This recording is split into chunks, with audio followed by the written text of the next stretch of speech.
अस्सलाम वालेकुम, this is Naira Malik. उम्मीद करती हूँ कि आप लोग जहाँ जहाँ भी होंगे खैर आफियत से होंगे। अल्लाह पाक आप सबको अपने हिफ्ज़-ओ-अमान में रखे। कैंसर पे सीरीज की आज 4th एपिसोड है। एक क्वेश्चन किया है मुझसे किसी ने कि आखिर हमें जिंदगी बचानी क्यों है। इसके साथ ही उन्होंने ये भी पूछा है कि जिंदगी क्या है।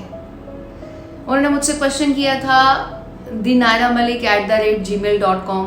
आप भी मुझे ईमेल कर सकते हैं अपना डिटेल क्वेश्चन या कुछ भी अगर डिस्कस करना चाहते हैं कैंसर के हवाले से या फिर अपनी ज़िंदगी के हवाले से, तो मेल करना ज़रा इजी रहता है और मेरे लिए पढ़ना भी इजी रहता है। बाज़ औक़ात कमेंट्स या जो आपके मैसेजेस होते हैं वो मुझसे मिस हो जाते हैं, लेकिन जो ईमेल्स आती हैं उनको मैं पढ़ती हूँ अच्छे से।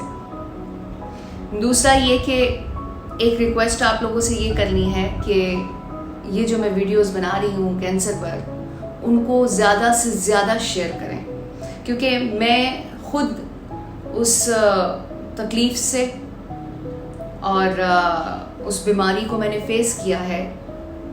तो मैं चाहती हूँ कि ज़्यादा से ज़्यादा लोगों तक ये मैसेज पहुँचे, ताकि अगर उनके कोई मिलने मिलाने वाले या खुद कोई कैंसर पेशेंट्स इनको देख रहे हैं या किसी भी बीमारी में मुब्तला पेशेंट्स इस वीडियो को देख रहे हैं तो वो इससे इस्तिफादा हासिल कर सकें।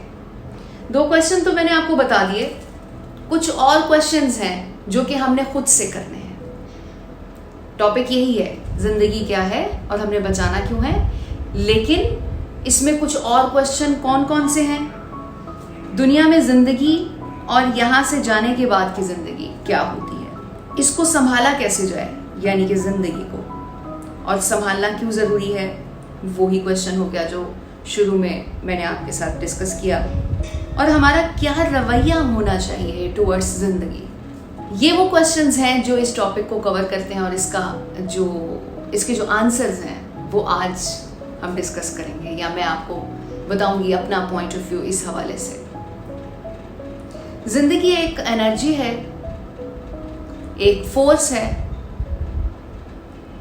और बनाने वाले की एक नेमत है जो हमें उसने अता की है।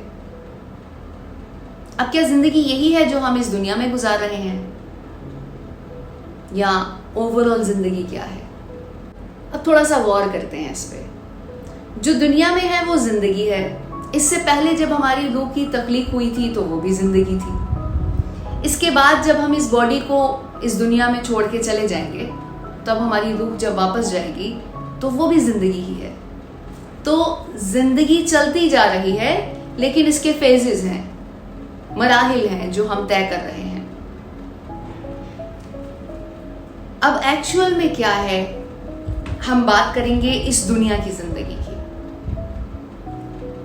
एक वर्ड में अगर मैं बयान करूं तो वो आजमाइश है। That's it.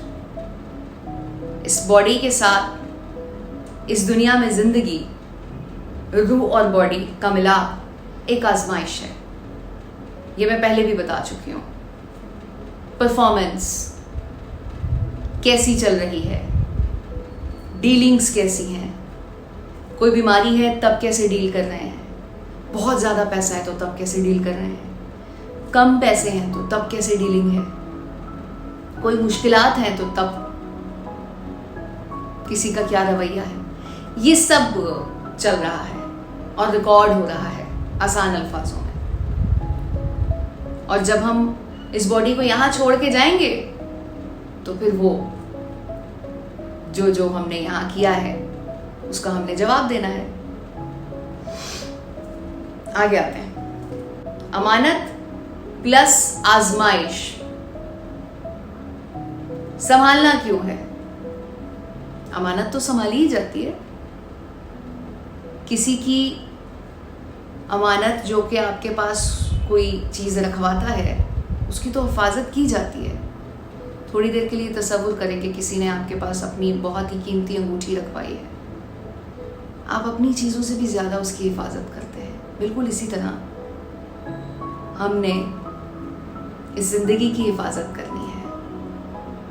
बेसिकली इसका जो बनाने वाला है, ऑपरेट करने वाला है, हमें देने वाला है, और तख्लीक करने वाला है, उसकी अमानत है। तो अब आप खुद समझ सकते हैं कि अमानत की हिफाजत सबको ही पता है कैसे करते हैं। उसी तरह करनी है ज़िंदगी की हिफाजत, इस बॉडी की हिफाजत।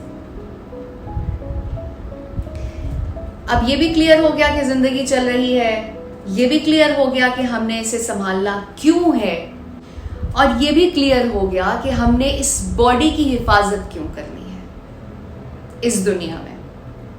आगे आते हैं। अब जब ये सब चीजें क्लियर हो गई हैं, तो नेक्स्ट क्वेश्चन है कि हमारा रवैया कैसा होना चाहिए टुवर्ड्स जिंदगी। हमारा क्या ये रवैया होना चाहिए जो कि हमारा होता है। मैंने लास्ट अपने व्लॉग में भी, जो 3rd एपिसोड थी, उसमें बात की थी कि जब मर जाते हैं तो हम क्या करते हैं। पता है कि अमानत है, लेकिन उस पर भी हम रो रहे होते हैं कि क्यों ले ली।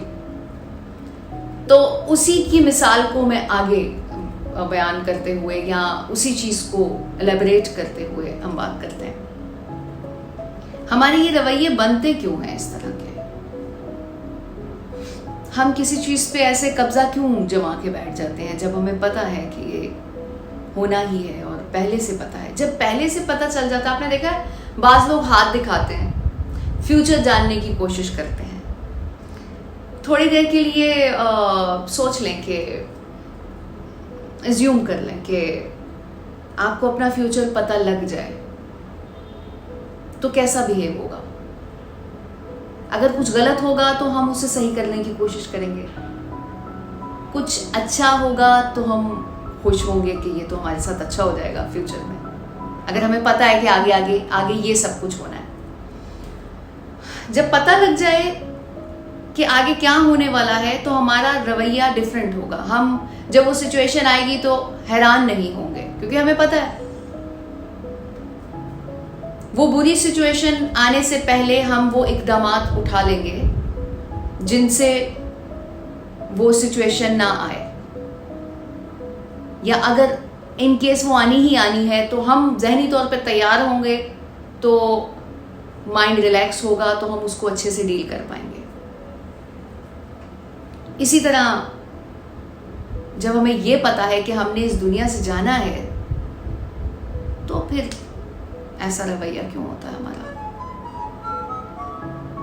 तो फिर हम अपने बनाने वाले से क्यों जिद लगा लेते हैं, क्यों उससे गिले शिकवों में पड़ जाते हैं। उसने तो बताया हुआ है कि भाई आना है वापस, और टेम्पररी है सब कुछ। इन चीजों को माइंड में रखिएगा जो जो हमने डिस्कस कर ली है ना, आजमाइश है और ये सब। तो जब इन चीजों को अच्छी तरह ज़हन नशीन कर लें तो सवाल नहीं आएगा माइंड में।